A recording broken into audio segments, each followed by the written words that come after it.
అనాపోలజెటిక్ సనాతని.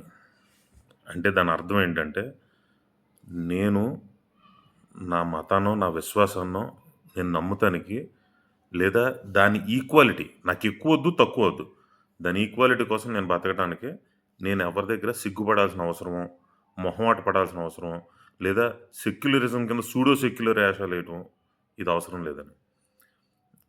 నేను కూడా దేవుడిని ఎలా నమ్ముతానో చెప్పనాండి. అంటే నాకు హ్మ్, మొక్కటం లేదంటే హ్మ్, ఏమంటారు ఇది కోరికలు ఇచ్చేస్తాడు ఇదుండదు.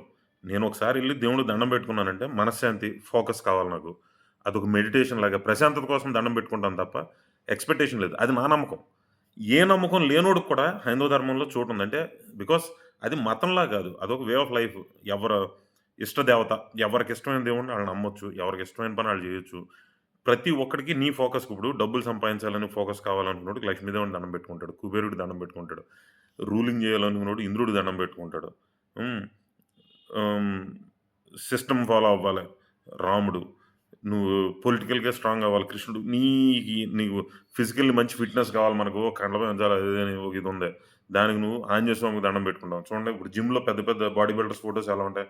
అలా మనకి హ్మ్.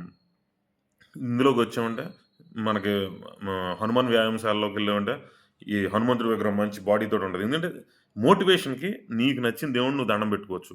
ఎవ్వరిని నీకు నచ్చకపోయినా నువ్వు దండం పెట్టుకోకపోయినా పర్వాలేదు. Still you are Hindu. అంటే అదొక వే ఆఫ్ లైఫ్.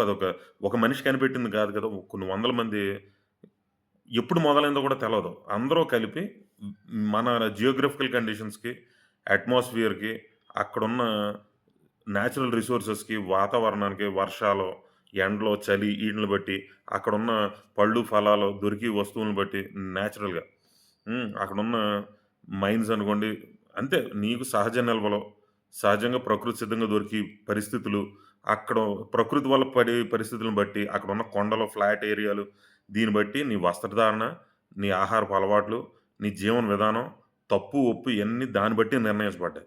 కాబట్టి హైందవ ధర్మంలో ఒకటి రైటు, ఒకటి రాంగ్ అని గాదు.